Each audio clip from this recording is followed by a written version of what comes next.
We are paid, that's all. We are God.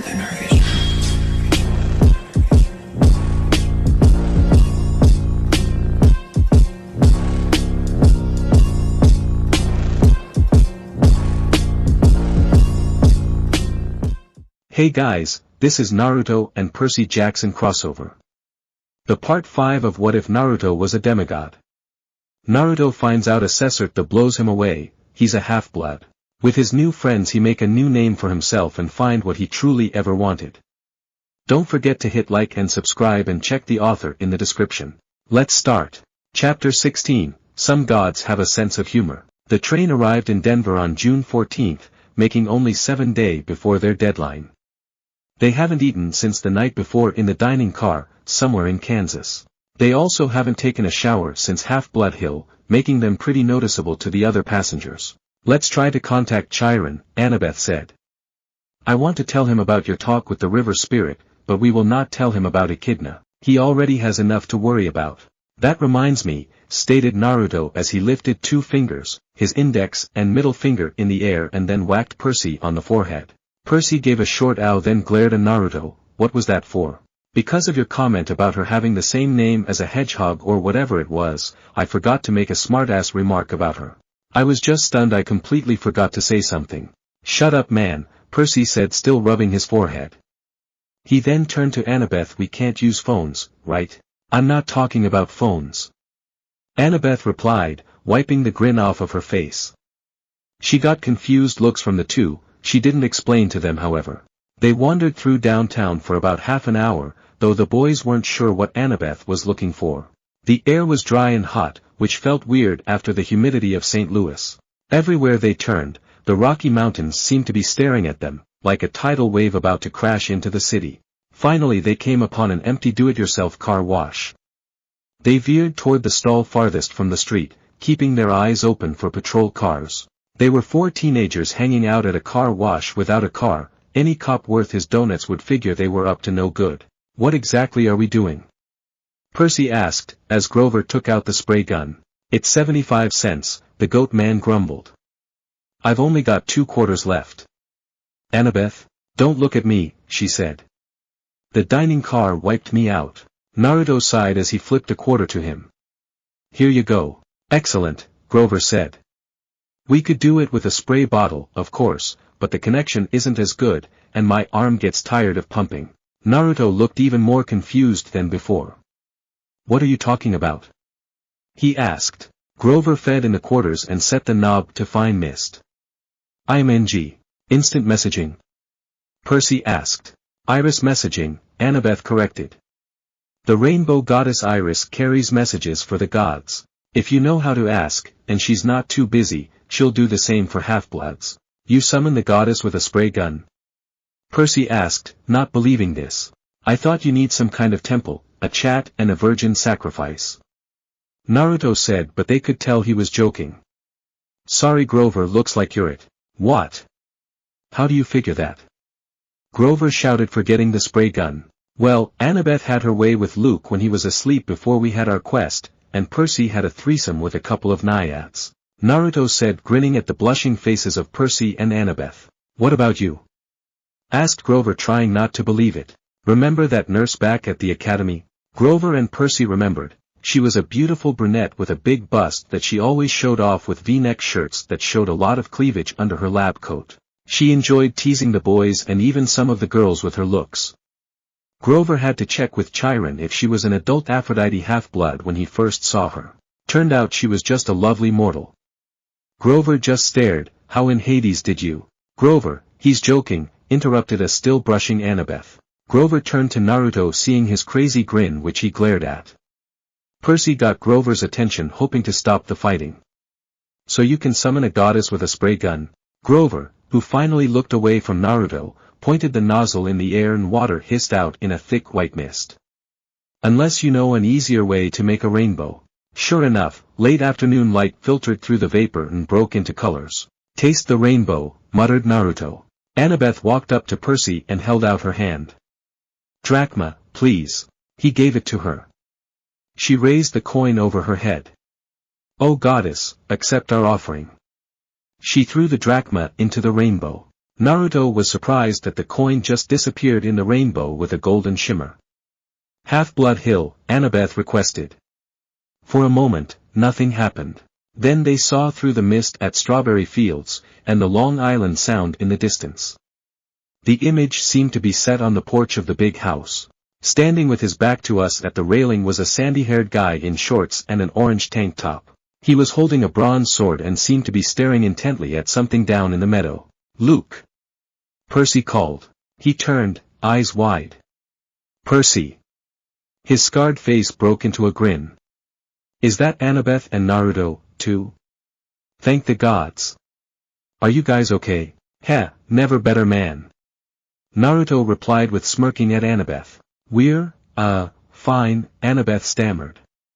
She was madly straightening her dirty t-shirt, trying to comb the loose hair out of her face. "We thought, Chiron, he's down at the cabins." Luke's smile faded. "We're having some issues with the campers. Listen, is everything cool with you? Is Grover all right?" "I'm right here," Grover called. He held the nozzle out to one side and stepped into Luke's line of vision. "What kind of issues?" Just then a big Lincoln Continental pulled into the car wash with its stereo turned to maximum hip-hop.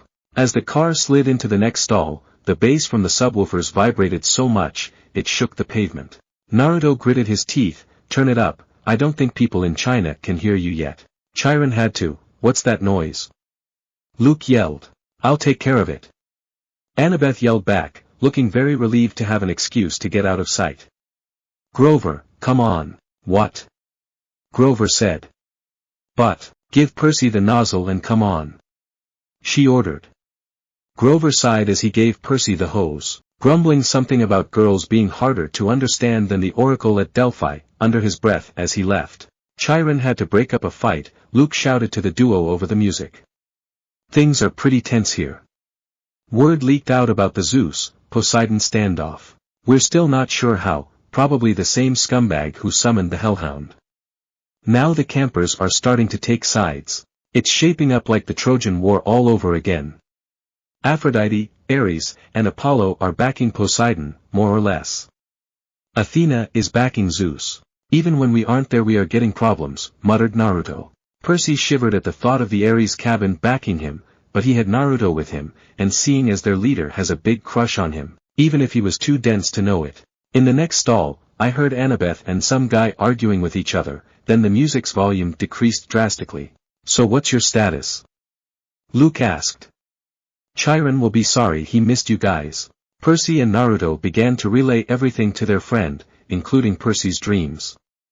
However, Luke was more surprised at the battle the boys had. "I wish I could be there," Luke told them. "We can't help much from here, I'm afraid, but listen, it had to be Hades who took the Master Bolt. He was there at Olympus at the winter solstice. I was chaperoning a field trip and we saw him. But Chiron said the gods can't take each other's magic items directly." Percy said. "That's true," Luke said, looking troubled. "Still. Hades has the Helm of Darkness. How could anybody else sneak into the throne room and steal the Master Bolt? You'd have to be invisible." They were silent for a while before he realized what he said. "Oh, hey," he protested. "I didn't mean Annabeth. She and I have known each other forever. She would never. She's like a little sister to me." "Bet she would love that," muttered Naruto.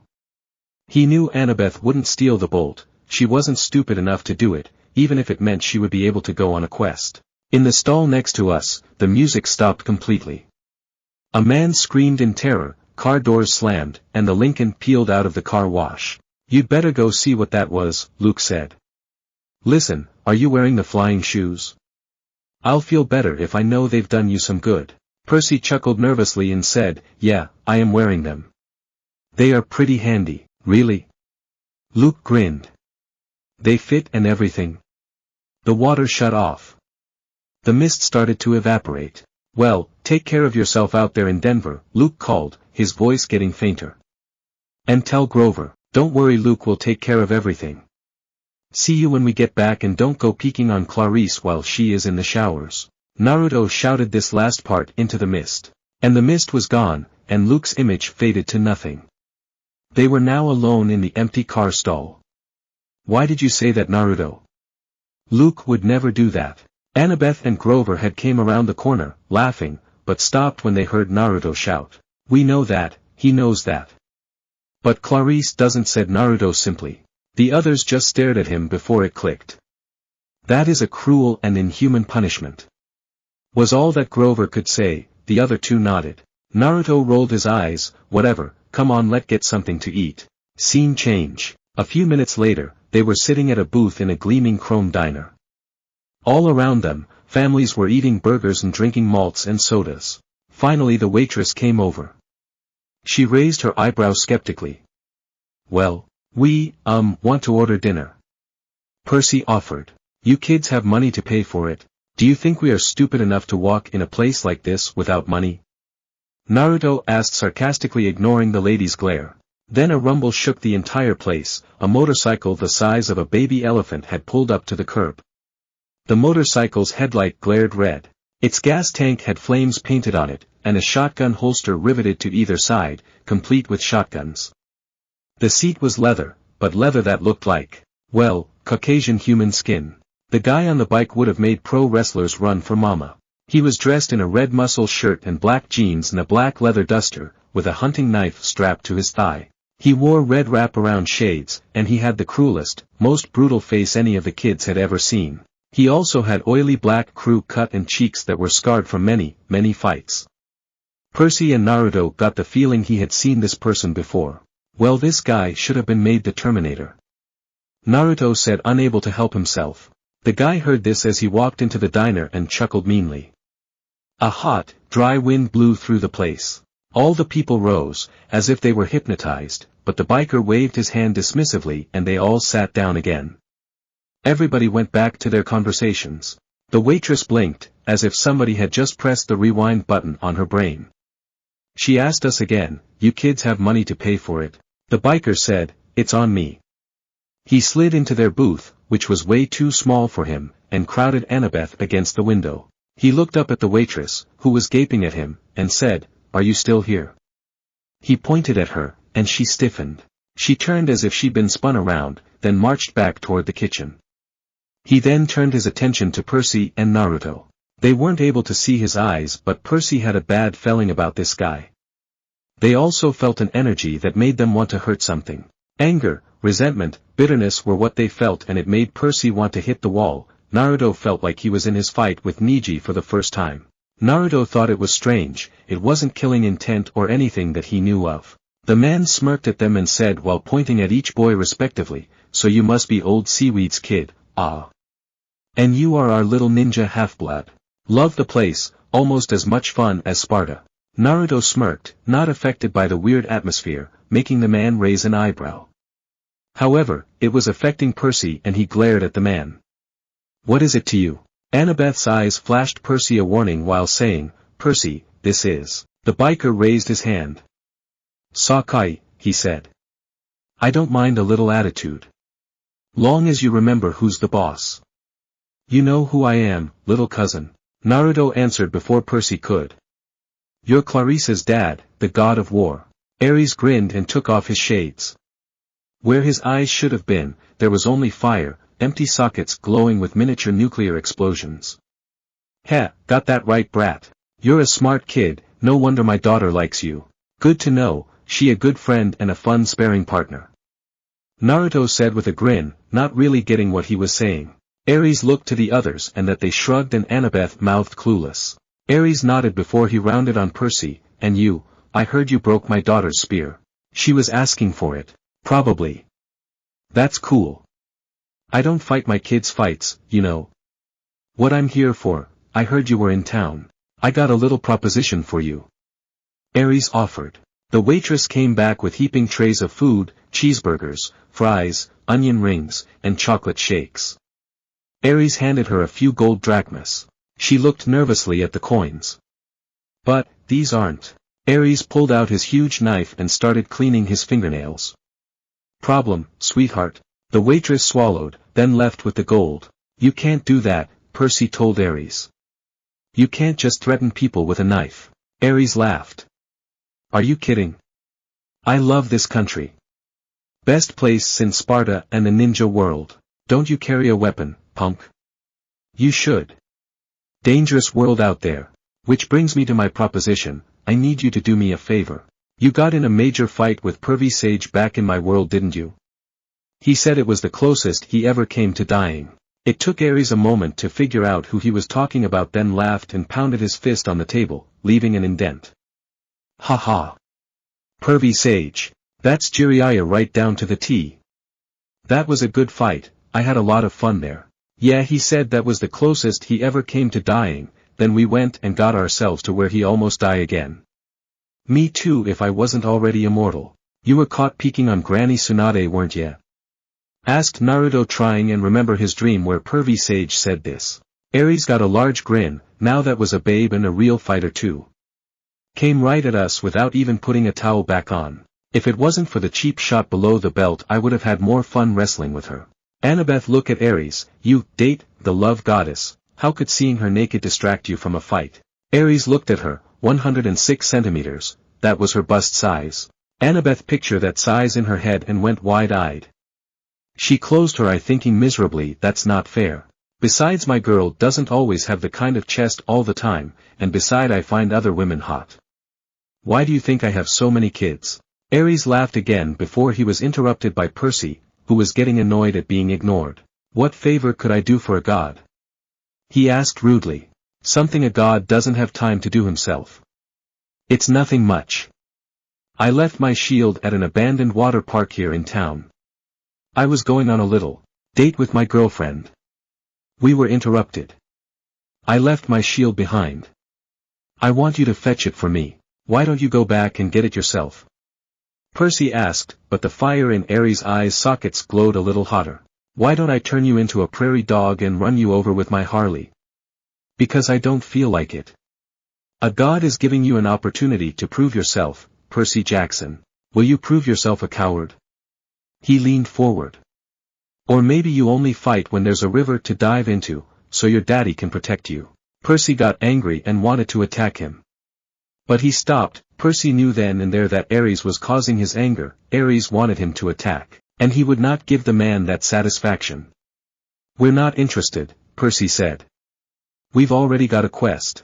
Ares's fiery eyes made the boy see things he would rather he didn't see, blood and smoke and corpses on the battlefield. I know all about your quest, punk. When that item was first stolen, Zeus sent his best out looking for it, Apollo, Athena, Artemis, and me, naturally. If I couldn't sniff out a weapon that powerful, he licked his lips, as if the very thought of the master bolt made him hungry. Well, if I couldn't find it, you got no hope. Nevertheless, I'm trying to give you the benefit of the doubt. Your dad and I go way back. After all, I'm the one who told him my suspicions about old corpse breath, of course me being the god of war. I enjoyed seeing the little fight they caused amongst themselves. You told him Hades stole the bolt? Both boys asked. Sure. Framing somebody to start a war. Oldest trick in the book. I recognized it immediately. In a way, you got me to thank for your little quest.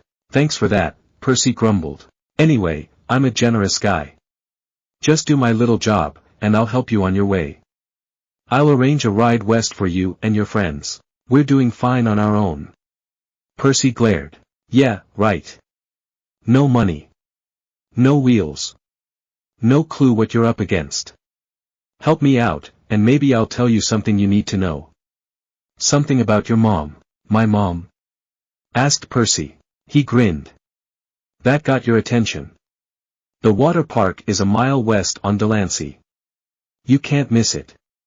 Look for the Tunnel of Love ride. What interrupted your date? Percy asked with a smirk. Something scare you off? Ares bared his teeth, but Percy had seen his threatening look before on Clarice. There was something false about it, almost like he was nervous. You're lucky you met me, punk, and not one of the other Olympians. They're not as forgiving of rudeness as I am. I'll meet you back here when you're done. Don't disappoint me. After he said that, they blinked and he was gone. Percy wanted to believe that was just another dream, but Annabeth and Grover's expression told him otherwise. Not good, Grover said. Ares sought you out, Percy. This is not good. Do we really have to help him or should we just leave and be on our way? Asked Naruto, not sure what to do.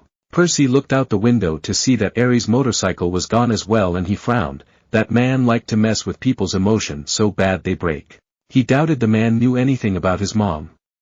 It's probably some kind of trick, he said. Forget Aries. Let's just go. We can't, Annabeth said.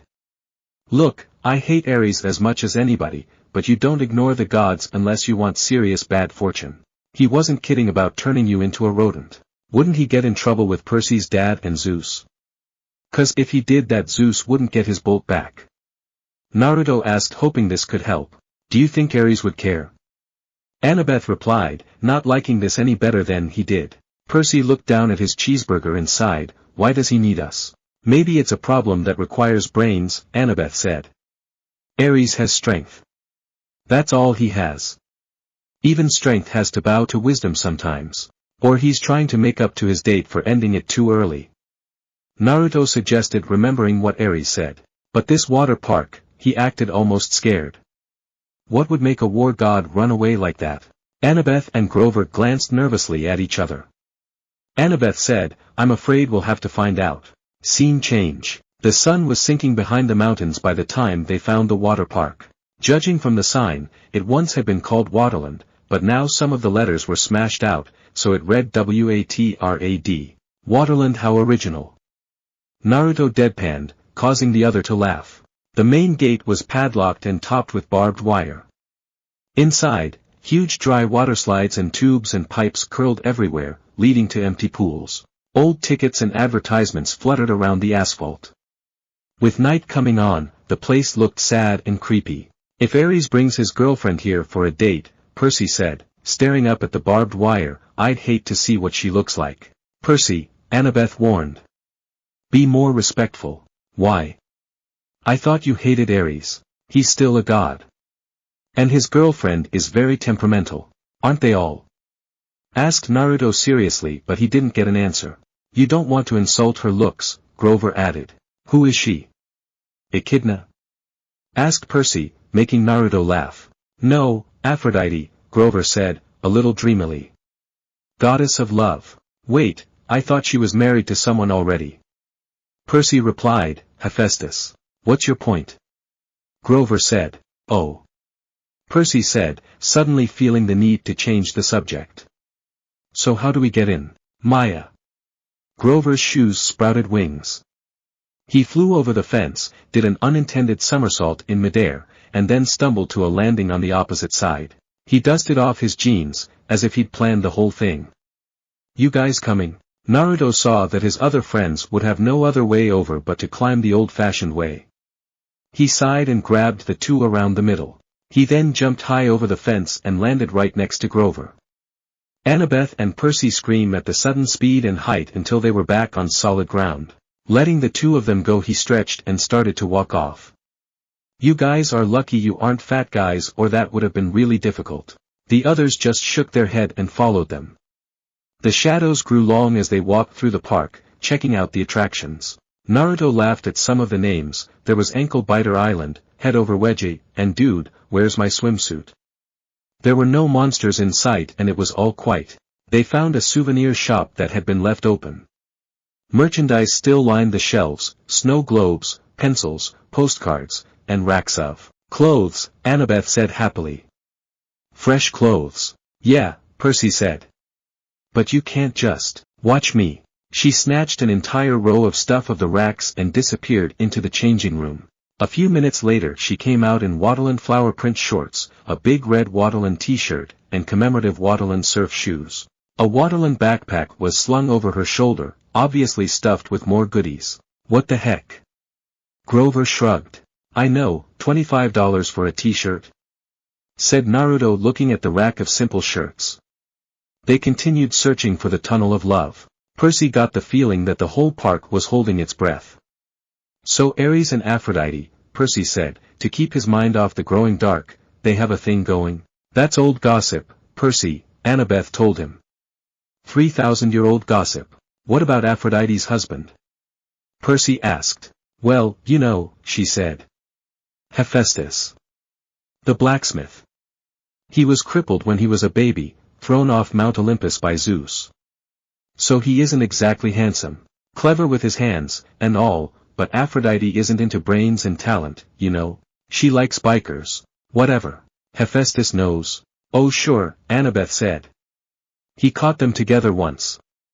I mean, literally caught them, in a golden net, and invited all the gods to come and laugh at them. Hephaestus is always trying to embarrass them. That's why they meet in out-of-the-way places, like. She stopped, looking straight ahead. Like that. In front of them was an empty pool that would have been awesome for skateboarding. It was at least 50 yards across and shaped like a bowl. Around the rim, a dozen bronze statues of Cupid stood guard with wings spread and bows ready to fire. On the opposite side from us, a tunnel opened up, probably where the water flowed into when the pool was full. The sign above it read, "Thrill Ride, oh, love, this is not your parents' tunnel of love." Naruto snorted, yeah, a tunnel of love, that just screams Aphrodite. Grover crept toward the edge. Guys, look. Marooned at the bottom of the pool was a pink and white two-seater boat with a canopy over the top and little hearts painted all over it. In the left seat, glinting in the fading light, was Ares' shield, a polished circle of bronze. This is too easy, Percy said. So we just walk down there and get it. Like you said, it's just too easy. It's got to be a trap. Naruto said, looking around. Annabeth ran her fingers along the base of the nearest Cupid statue. There's a Greek letter carved here, she said. Eta. I wonder. Grover, Percy said, you smell any monsters? He sniffed the wind.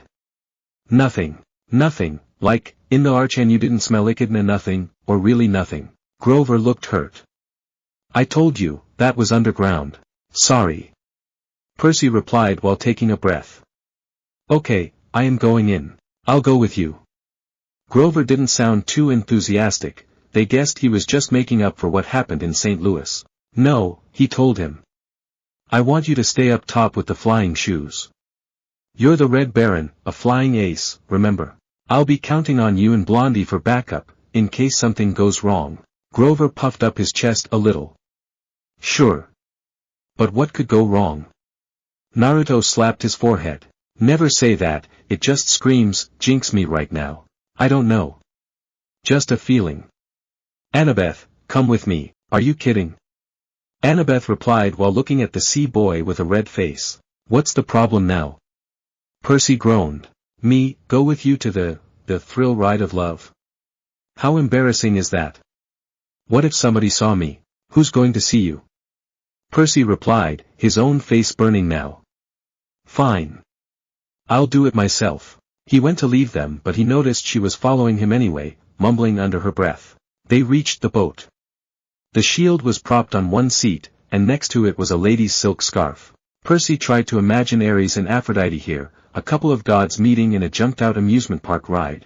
Then he noticed something he hadn't seen from up top, mirrors all the way around the rim of the pool, facing this spot. They could see themselves no matter which direction they looked. So that was the reason for this place. While Ares and Aphrodite were smooching with each other, they could look at their favorite people, themselves. Percy picked up the scarf. It shimmered pink, and the perfume was indescribable, rose, or mountain laurel. Something good. I smiled, a little dreamy, and was about to rub the scarf against my cheek when Annabeth ripped it out of my hand and stuffed it in her pocket. Oh, no you don't. Stay away from that love magic. What? Just get the shield, seaweed brain, and let's get out of here.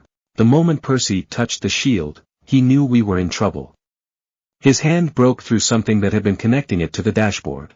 Percy thought it cobweb, but then he looked at a strand of it on his palm and saw it was some kind of metal filament, so fine it was almost invisible. A trip wire. Wait, Annabeth said. Too late. There's another Greek letter on the side of the boat, another Eta. This is a trap. Noise erupted all around us, of a million gears grinding, as if the whole pool were turning into one giant machine. Grover yelled, guys. Up on the rim, the Cupid statues were drawing their bows into firing position. Before I could suggest taking cover, they shot, but not at us. They fired at each other, across the rim of the pool. Silky cables trailed from the arrows, arcing over the pool and anchoring where they landed to form a huge golden asterisk. Then smaller metallic threads started weaving together magically between the main strands, making a net. We have to get out, Percy said. Duh. Annabeth said. Percy grabbed the shield and they ran, but the pool had too much of a slope for going up and it was not easy for them. Come on. Grover shouted. He was trying to hold open a section of the net for us, but wherever he touched it, the golden threads started to wrap around his hands. The cupids' heads popped open. Out came video cameras. Spotlights rose up all around the pool, blinding us with illumination, and a loudspeaker voice boomed, "Live to Olympus in 1 minute. 59 seconds, 58. Hephaestus." Annabeth screamed. I'm so stupid. Ada is H. He made this trap to catch his wife with Ares. Now we're going to be broadcast live to Olympus and look like absolute fools. Naruto went to one of the Cupid cameras and started messing with the wires. The loudspeaker was going 55 seconds 50 static, 4 seconds, 3 seconds. The other went wide-eye in horror and they shouted Naruto. After time was up some of the cameras turned to Naruto, expect. And. Welcome to Behind the Quest. MTSO's #1 show of seeing the quest from the eyes of the half-bloods. Naruto transformed himself into a tall lanky man with Elvis-style brown hair wearing an orange suit and a bright yellow tie. He was sitting behind a desk next to a shadow clone that had transformed into a woman with red hair and a white blouse. The girl then said, "This quest to retrieve Zeus's master bolt so far has been a dozy. The half-bloods, Annabeth Chase, Percy Jackson and Naruto Uzumaki with friend and satyr Grover Underwood have faced many monsters. So far they fought all 3 kindly ones, Medusa, the mother of all monsters and 2 of her pets. Medusa was killed by Percy Jackson as well, one of kindly ones, the other was killed by Naruto, who also killed the Griffin, Chimera and Echidna. Quite a tally there, I'm sure those will make great trophies." "That's right, Juanita," continued Naruto character, "and now they are doing a side mission for Ares, who promised them a way to continue their quest. This was the location for a date he had with the goddess of love, and I must say that this was a poor choice. I mean really, a tunnel of love that just screams Aphrodite. Why not take her someplace where people won't know she been there, like a high school locker room, or a hotel suite, or heck I doubt she would say no to them doing it on his bike speeding down the highway." The other just stared at the two. Annabeth and Percy slid down in shock. The row of mirrors then opened like hatches and thousands of tiny metallic things poured out. Annabeth noticed them and screamed. It was an army of wind-up creepy crawlies, bronze gear bodies, spindly legs, little pincer mouths, all scuttling toward us in a wave of clacking, whirring metal. "Spiders," Annabeth said. SP, Aya. "Oh, that is not good, like you said Dallas, a poor choice. As you can see, this is just a trap. And Annabeth has to face her worst fear for it. I'll say, this whole place is turned into one big screaming metal prank trap. Brought to us by Hephaestus himself, props to you big guy. Note to self, ask Hephaestus Cabin if they are interested in helping in a major prank. I'm sure they would love to." Oh, looks like Percy and Annabeth are forced back into the boat by the mini spiders. Seeing as this trap is made for immortals, I do think they will hurt. And with Annabeth screaming her lungs out, it must be up to Percy to get them out of this. This could take a while, folks. "Hey Juanita, I was wondering, why the mirrors? Does Aphrodite just love looking at herself that much she has to must see herself even when going at it, or is Ares just not something you want to look at when they are at it? How should I know?" Well, it seems that Percy has come up with something. He is now having Grover get to the control booth. He is also shouting something about an on switch. I hope he knows what he is doing, cause I'm at a lost, folks. Oh. Did ye see that, ladies and gentlemen? He just summoned a lot of water from all the pipes and it has swiped away all the spiders. What a comeback. And now they are leaving the ride with the water. And it seems like we will be following them. It was true, the water lifted the desk and both of them and the were moving behind Percy and Annabeth. The boat was heading towards the gate where they jumped into the air to avoid crashing into it. Unfortunately, that was a little more air than they needed. The boat smashed into the pileup and they were thrown into the air, straight over the gates, over the pool, and down toward solid asphalt. Something grabbed them from behind. Annabeth yelled, "Ouch!" Grover, in midair, had grabbed Percy by the shirt and Annabeth by the arm, and was trying to pull us out of a crash landing, but Annabeth and Percy had all the momentum. "You're too heavy," Grover said. "We're going down." They spiraled toward the ground, Grover doing his best to slow the fall. We smashed into a photo board, Grover's head going straight into the hole where tourists would put their faces, pretending to be Noo the friendly whale. Annabeth and Percy tumbled to the ground, banged up but alive. Ares' shield was still on Percy's arm. Once everyone caught their breath, Annabeth and Percy got Grover out of the photo board and thanked him for saving their lives. Just then the desk slid next to them and came to a stop. The two behind it didn't even look fazed. And that all the time we have folks. This is Behind the Quest live from Waterland Theme Park. Dallas shouted to the cameras still filming over 100 yards away. The spotlight shining on all of them. Today's episode was brought to you by Hephaestus's over-the-top prank, Aphrodite having the itch that needed to be scratched and Ares who is unable to keep it in his pants. Juanita said as they were closing off. That's it, folk. Show's over. Good night. Shouted Dallas as the Cupids turned back to their original positions. The lights shut off. The park went quiet and dark again, except for the gentle trickle of water into the thrill ride of Love's exit pool. Percy wondered if Olympus had gone to a commercial break, or if our ratings had been any good. The desk and the two commentators poofed into smoke and only Naruto was left behind. He turned and smiled at them. Do you think the rating will be any good? They just glared at him, not liking the joke he played. Percy made sure he got the shield and started ahead. Come on, we need a word to Ares. Naruto handed his arms around his friend's shoulder and they caught up. I hope they like the show. I wonder if they can send me a copy of that tape to show to camp. Oh make. Why Luke hates Naruto more than Percy. Luke stared at the mist as it vanished wondering why Naruto had shouted that. He could not even get the last word out before he was interrupted. He started off but was stopped as she walked right into somebody. He looked up and nearly wet himself. Clarice was glaring down at him and dark and angry look on her face. So, been peeking on me she asked in a deadly tone. Luke paled as he backed away. Any last words? Clarice asked as she cracked her knuckles. Luke gulped and said in a squeaky voice. Mercy. Mercy, said Clarice slowly as if she was saying something foreign. What is this mercy? As Clarice got closer Luke cursed Naruto in his head. He was now a bigger pain than Percy. He ran hoping he could get away. Later the whole camp heard Luke's screams of pain as Clarice got a hold of him. Chapter 17, Everyone Loves Vegas. They found the god of war leaning on his bike back at the dinner.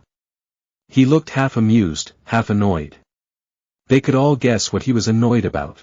As they got nearer Naruto held up his hand and simply said, Yo, as a sign of greetings. Ares just stared at them. Well, he said. You didn't get yourself killed.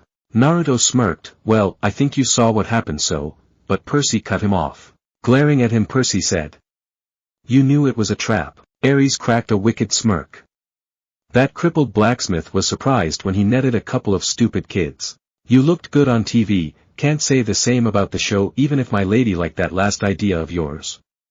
This last part he mumbled showing his opinion about Naruto's show. Naruto just grinned know that he would like the show no matter what said and knew it was a hit. Percy growled and shoved the shield in Ares' hands. You're a jerk. Annabeth and Grover caught their breath. Ares grabbed the shield and spun it in the air like pizza dough. It changed form, melting into a bulletproof vest.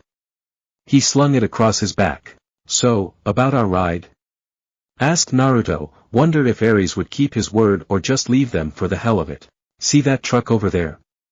He pointed to an 18-wheeler parked across the street from the diner. That's your ride. Take you straight to LA, with one stop in Vegas. They took one look at the truck and was able to read it because of the fact that it was in big black and white letters that were reversed, which made it easier for ones with dyslexia. It said, Kindness International, Humane Zoo Transport. Warning, live wild animals. Percy gave Ares a look. You have got to be kidding me. Ares snapped his fingers. The back door of the truck unlatched. Free ride west, punk. Stop complaining. And here's a little something for doing the job. He slung a blue nylon backpack off his handlebars and tossed it to Naruto. Inside were fresh clothes for all of them, $20 in cash, a pouch full of golden drachmas, and a bag of double-stuffed Oreos. Naruto smirked. Milk's favorite cookie as well as mine. I don't want your lousy, Percy growled out before Grover got behind him and covered the boy's mouth. Thank you, Lord Ares, Grover interrupted, giving Percy his best red alert warning look. Thanks a lot. Percy gritted his teeth, feeling the oppressive aura that Ares was giving off, making him remember at the bullying he had to deal with in life. It was not comforting in the least. Naruto seemed unaffected by it as he shouldered the backpack and smirked. He turned his head back to the diner and saw the waitress from before.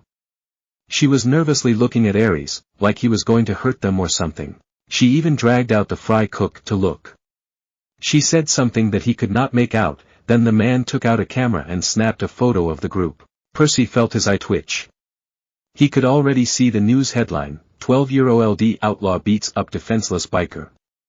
He could already hear Naruto laughing at it. You owe me one more thing, Percy said as he turned back to Ares and trying to keep his voice in check. By now, Grover had let go of his friend but stayed close, just in case.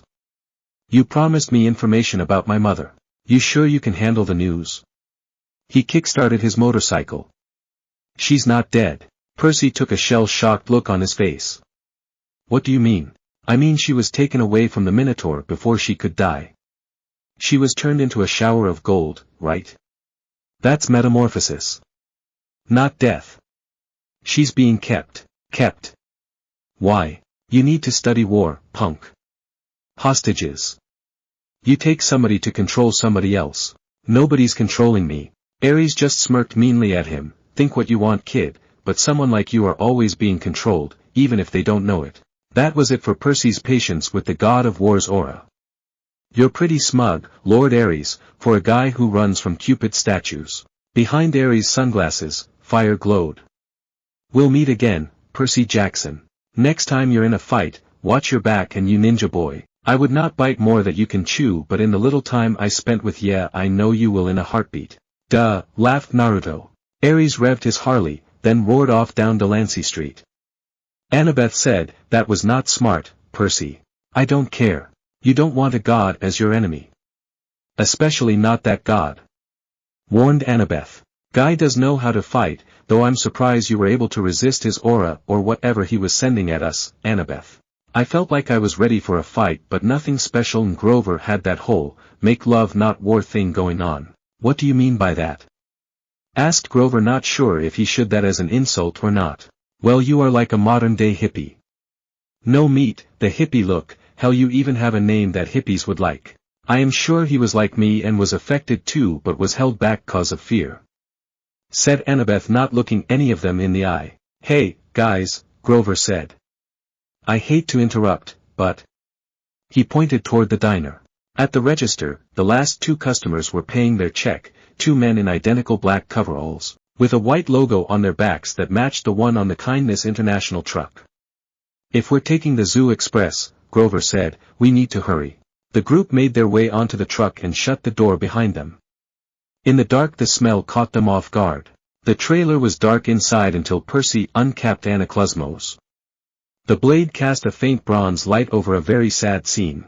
Sitting in a row of filthy metal cages were three of the most pathetic zoo animals the group had ever beheld, a zebra, a male albino lion, and some weird type of antelope. Someone had thrown the lion a sack of turnips, which he obviously didn't want to eat. The zebra and the antelope had each gotten a styrofoam tray of hamburger meat. The zebra's mane was matted with chewing gum, like somebody had been spitting on it in their spare time. The antelope had a stupid silver birthday balloon tied to one of his horns that read over the hill. Apparently, nobody had wanted to get close enough to the lion to mess with him, but the poor thing was pacing around on soiled blankets, in a space way too small for him, panting from the stuffy heat of the trailer.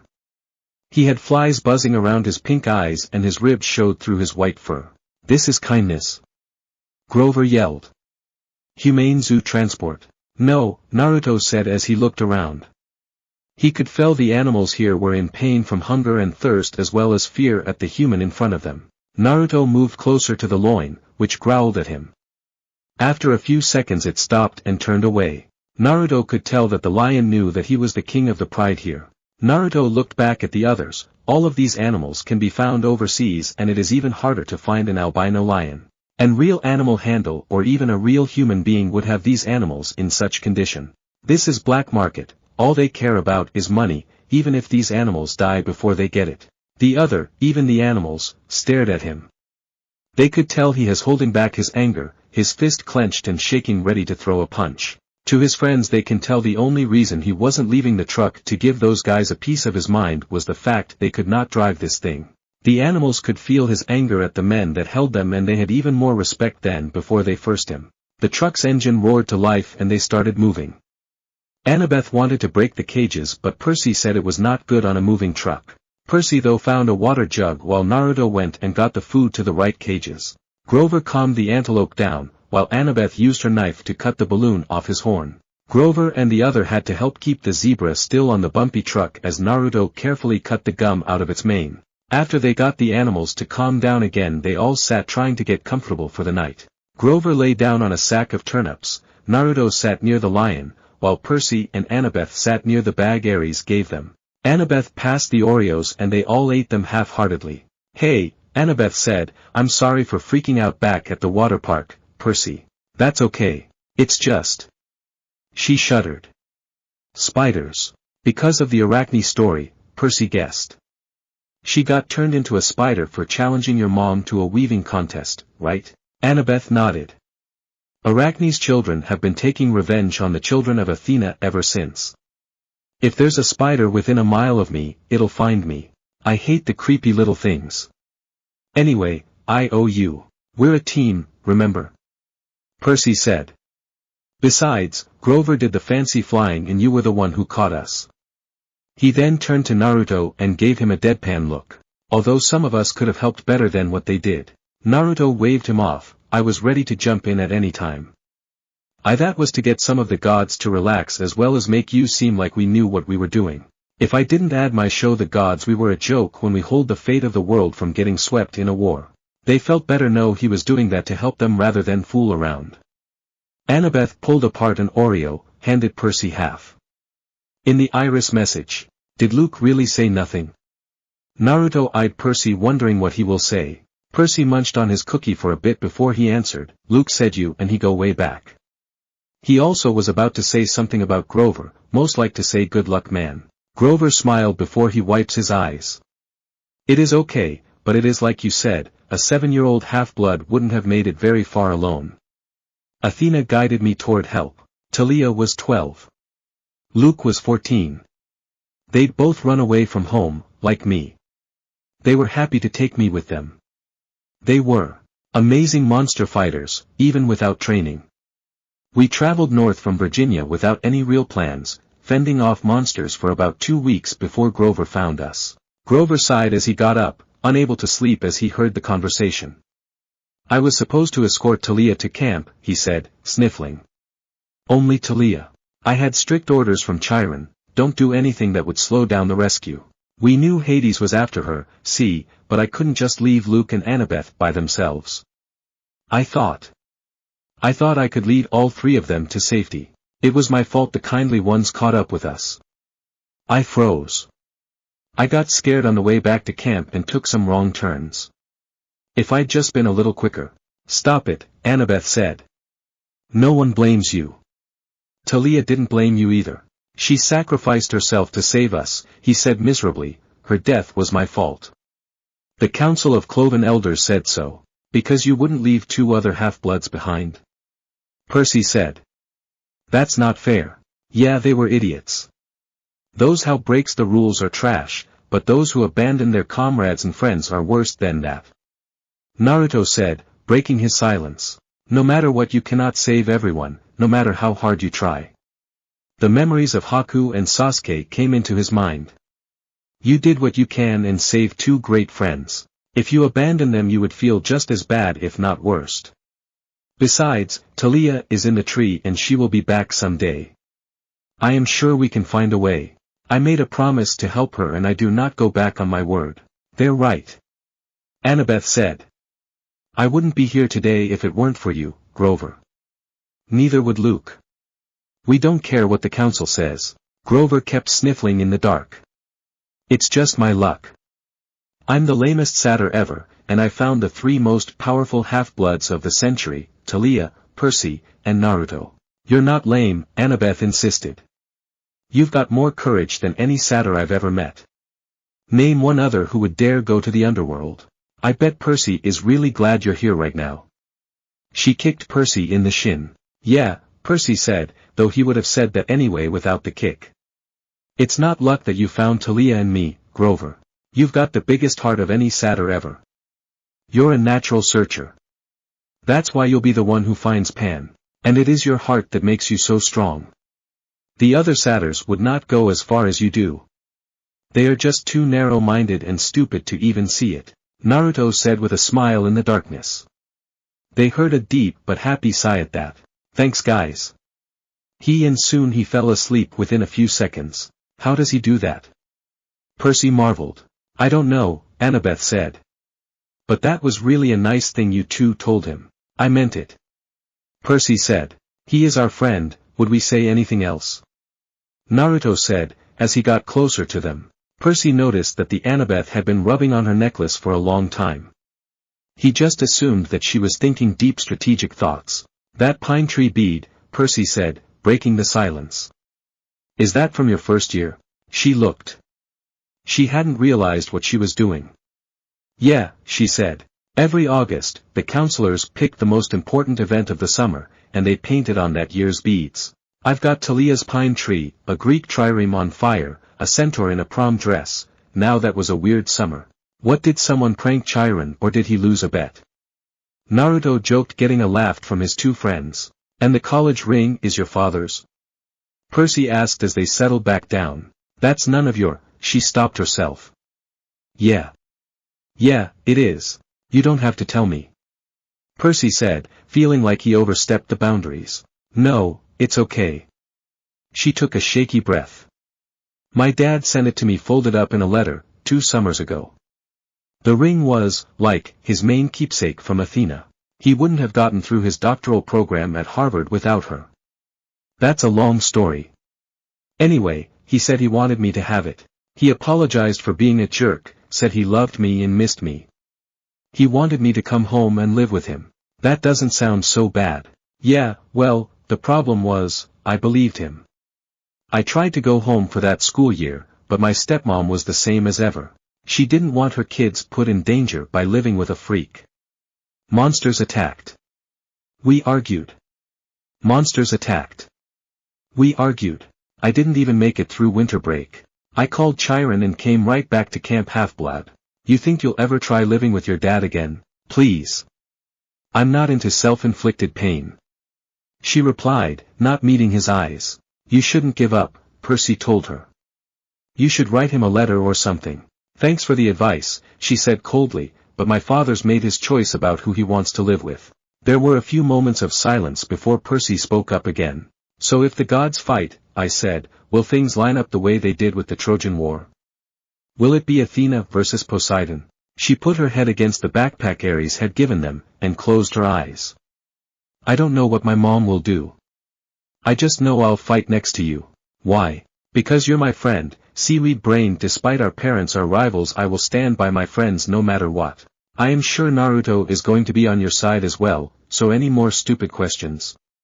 She turned over and a few minutes later they were all asleep. Dream starts. Naruto found himself in a large metal workshop. The sound of a hammer striking metal rang through the area. He saw a large figure using said hammer and Naruto knew who it was, Hephaestus. He was a huge lump of a man with shoulders at different heights and a huge, bulging misshapen head. He has one leg in a steel brace and his wild brown beard that seemed to spark fire every now and again. Naruto saw he had lot of muscles as he used his hammer to smooth out a glowing hot sword. He then looked up over his shoulder. Oh, I didn't expect you here. He then placed the sword in a pan of water, making it steam, before he walked/limped past Naruto as if he wasn't there. Naruto followed him to see who was this unexpected visitor was. A beautiful young woman stood in front of him with a bow across her back. She has auburn-colored hair and eyes as silvery yellow as the moon, and is incredibly beautiful. Naruto thought she looked amazing. She was wearing sliver camouflage hunting gear and had a dagger in a sheath on her hip. So may I ask what brings this visit, Artemis? I don't think this has anything to do with an order for your hunters. You would use Hermes for that. The goddess sighed before she answered. I need you to make something for me. But I want to tell you in person. I don't want someone like your crazy wife finding out. Hephaestus raised an eyebrow before he shrugged. I don't really talk to my wife about my work much, unless it with her children. So to whom do you need this for? Artemis turned her head, not catching Hephaestus's eyes. She sighed before saying, I need a special weapon made for my son. Hephaestus stared at her before cleaning out his ear before asking, I'm sorry, I must have had something crazy in my ear. I thought you said, son. Yes, I did, and I need you to make a weapon for him. Hephaestus blinked once, trying to comprehend what he just heard. Can you start from the beginning? Artemis sighed. You know that elemental nation's world we go to for vacation? Hephaestus nodded. Yes, the last time I went there I met this nice lady that could make any weapon. Know how to use them too. I wonder how my daughter is doing now. Artemis coughed loudly to interrupt Hephaestus, musing. Sorry. Now tell me the design for this weapon for your son. She talked about the weapon she wanted, and Naruto figured out that it was for Hunter's Moon. One last thing, Artemis said before he was got up to leave, I would like this weapon made from celestial bronze and Hunter's silver. Hephaestus looked surprised at this. May I ask why? Artemis seemed to think of her answer for a minute. What you do not know is that my weapons my hunters use can hurt monsters and mortals. And I do not mean just men or boys. I have gained a few hunters because of mother either treating them badly or not even caring for them. I have protected my hunters even if I am not there. I want the same for my son. He lives in a world where he will face death from both mortal and immortal. Would you not do the same for your daughter? Hephaestus closes his eye thinking about his daughter in the ninja world. He opens his eye and gave her a smirk. Your son will be in good hands. Artemis nodded and left the forge. Naruto just stared after her before darkness gathered as he was waking up. End dream. Naruto woke with a start. Percy had just woken up and he looked a little shaken. The truck stopped, Grover said, checking to see if they were awake. We think they're coming to check on the animals. Hide. Annabeth hissed. She put on her cap and disappeared while Percy and Grover dove behind the feed sacks. Naruto smirked as he did a transformation jutsu to become another feed sack to help hit his friends better. The trailer doors creaked open. Sunlight and heat poured in. Man! One of the truckers said, waving his hand in front of his ugly nose. I wish I hauled appliances. He climbed inside and poured some water from a jug into the animals' dishes. You hot, big boy? He asked the lion, then splashed the rest of the bucket right in the lion's face. The lion roared in indignation. Yeah, the man said. You are so lucky that a cage is in between you and him, buddy. Naruto thought as he glared at the man through his transformation. The trucker threw the antelope a squashed-looking Happy Meal bag. He smirked at the zebra. How you doin', Stripes? Least we'll be getting rid of you this stop. You like magic shows? You're gonna love this one.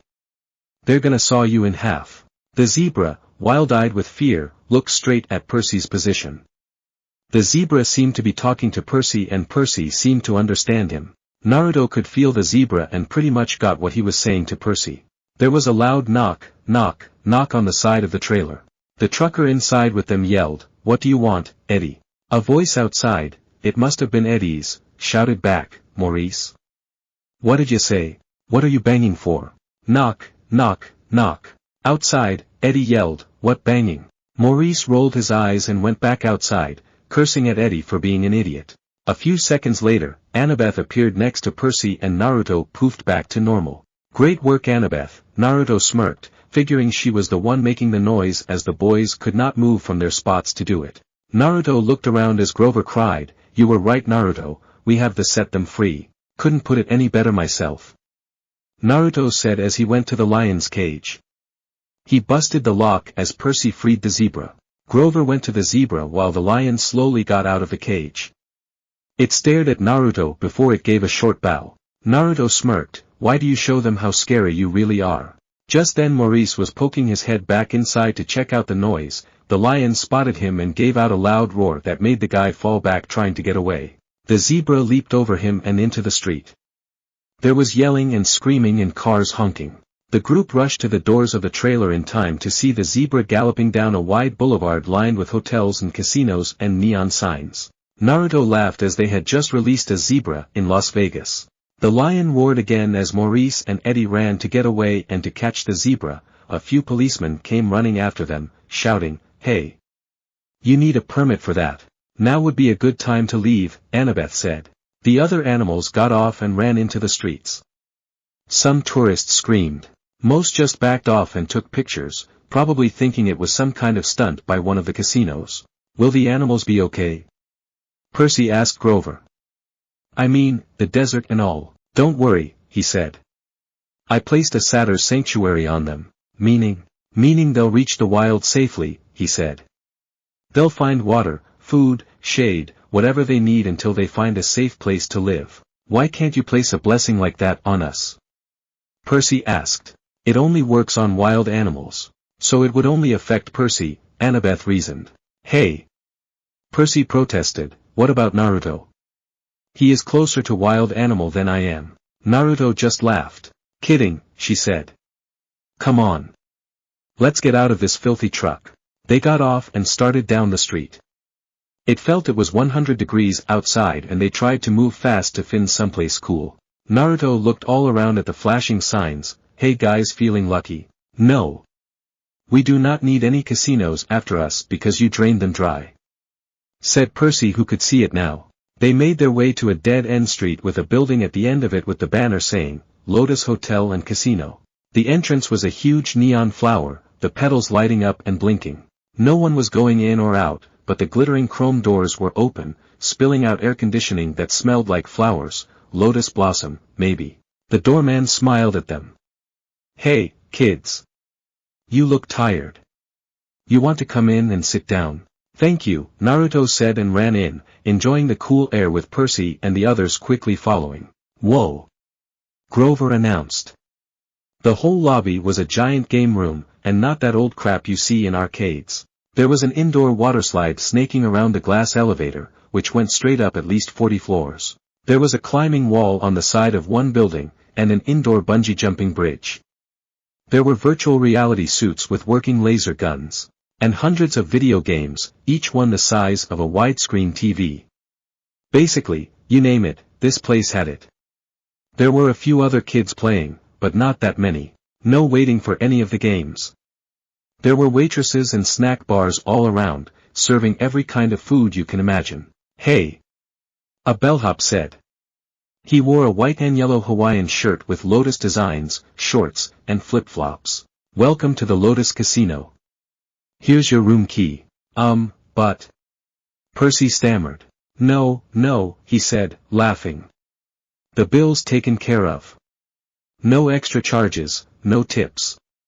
Just go on up to the top floor, room 4001. If you need anything, like extra bubbles for the hot tub, or skeet targets for the shooting range, or whatever, just call the front desk. Here are your Lotus Cash cards. They work in the restaurants and on all the games and rides. He handed them each a green plastic credit card. How much is on here? Percy asked thoughtfully. What do you mean? The man asked, not understanding. I mean, when does it run out of cash? The man laughed. Oh, you're making a joke. Hey, that's cool. Enjoy your stay. Who cares, let's just get to our room and finally relax for a minute. Naruto said as he pushed them in the elevator. They took the elevator upstairs and checked out the room. It was a suite with 4 separate bedrooms and a bar stocked with candy, sodas, and chips. A hotline to room service. Fluffy towels and water beds with feather pillows. A big screen television with satellite and high-speed internet. The balcony had its own hot tub, and sure enough, there was a skeet shooting machine and a shotgun, so you could launch clay pigeons right out over the Las Vegas skyline and plug them with your gun.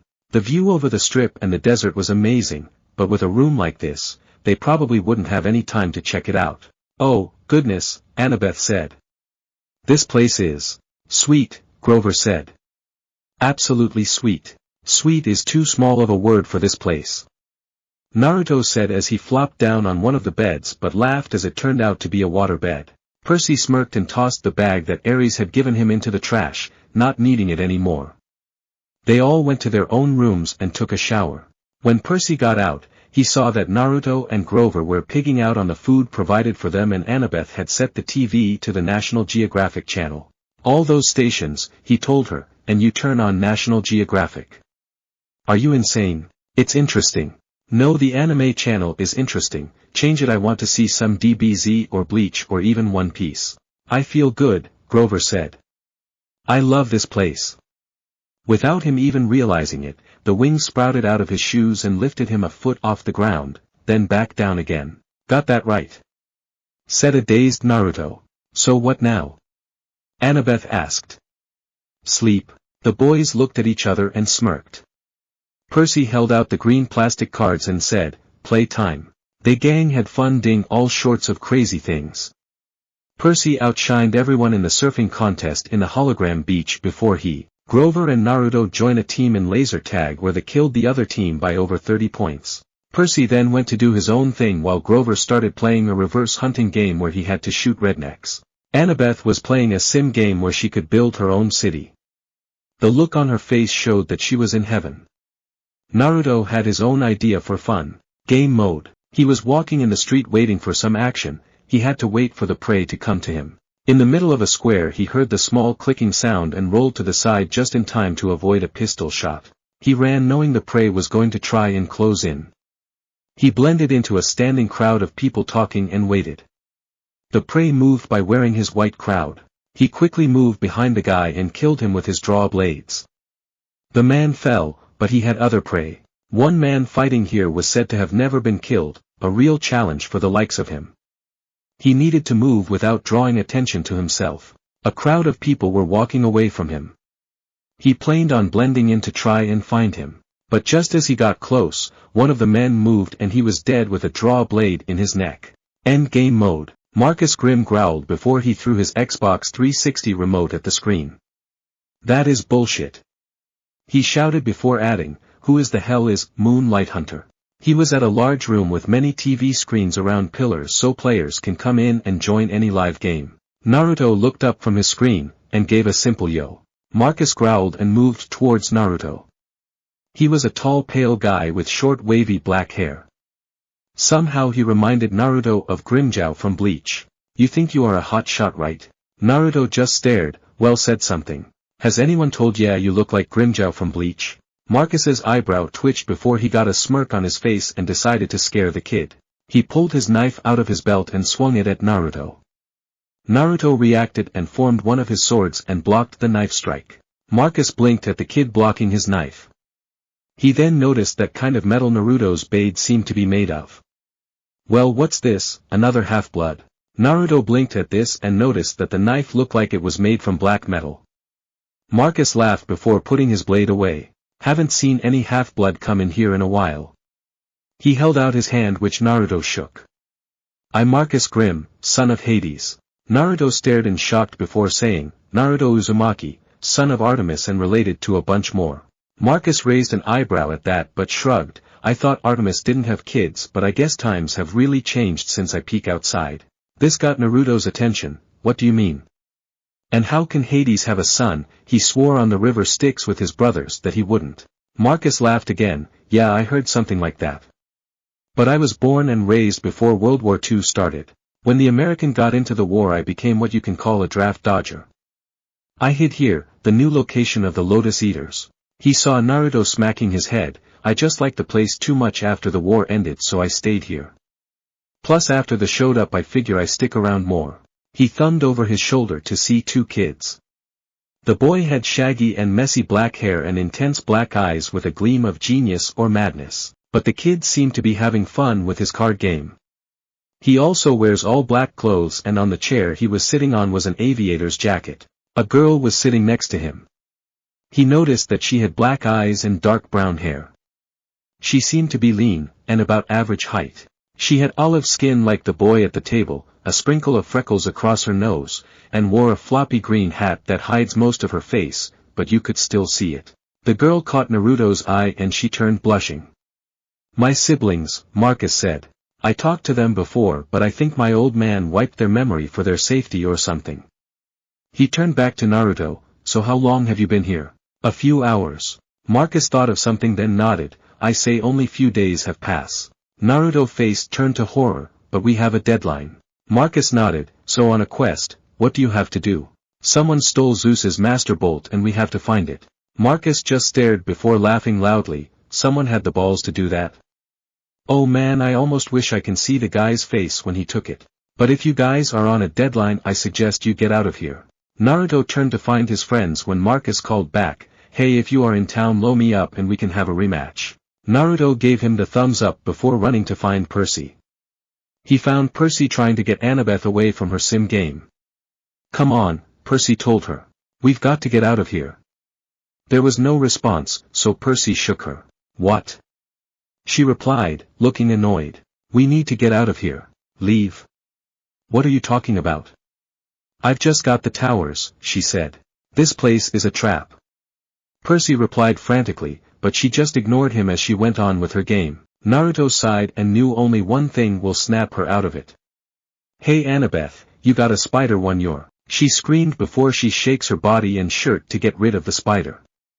My bad, it was just a bunch of lint. Annabeth glared at him but seemed to get back to normal. She blinked and looked up. What is going on? This place is a trap, we need to go. Naruto replied.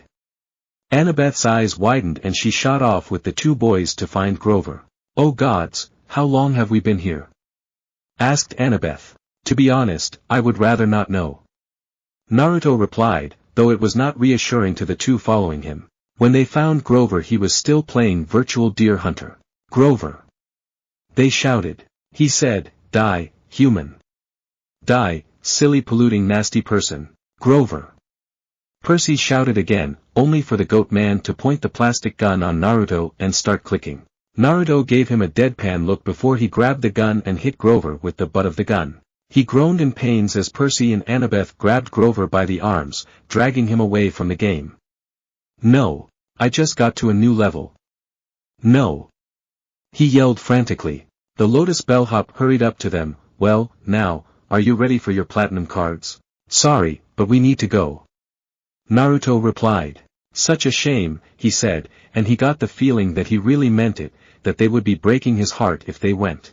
We just added an entire new floor full of games for platinum card members. He held out the card and Naruto saw that Percy was staring at it longingly. Grover tried reaching for it, but Annabeth yanked him away and said, no thanks. And they walked out the front door, but the smell of the food and the roar of the games made it all more inviting, like T.I. was trying to pull them back in. The pack that Ares had given Percy was back on his shoulder and Grover blinked a few times, regaining his bearings. Percy ran over to the newspaper stand to check the date, the others looking over his shoulder. It was the same year thankfully, but not the same day. They had been in the casino for 5 days and there was only one day left until the summer solstice and for the quest to be over. They all felt dread at this. Oh make, the gods' reaction. The gods were sitting in a meeting although tensions were high. They could not do much beside wait for the Master Bolt to return. Just then a large bronze TV screen popped up showing a countdown. What is this? Asked Zeus looking to the other gods. Then the countdown shortened and then, and welcome to Behind the Quest. MTSO's #1 show of seeing the quest from the eyes of the half-bloods. Is this a new show? Apollo asked. I don't really know but I like it. Hermes said. Aphrodite just stared. What is he wearing? This quest to retrieve Zeus's Master Bolt so far has been a doozy. The half-bloods, Annabeth Chase, Percy Jackson and Naruto Uzumaki with friend and satyr Grover Underwood have faced many monsters. So far they fought all 3 kindly ones, Medusa, the mother of all monsters and 2 of her pets. Medusa was killed by Percy Jackson as well, one of kindly ones, the other was killed by Naruto, who also killed the Griffin, Chimera and Echidna. Quite a tally there, I'm sure those will make great trophies. One of the gods whistled at that number of monsters they killed. Artemis gave a small smile hearing what her son did. Even Ares and Zeus were impressed. That's right, Juanita.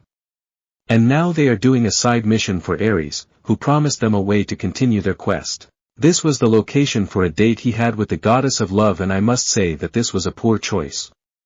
I mean really, a tunnel of love that just screams Aphrodite. It does not. Exclaimed Aphrodite.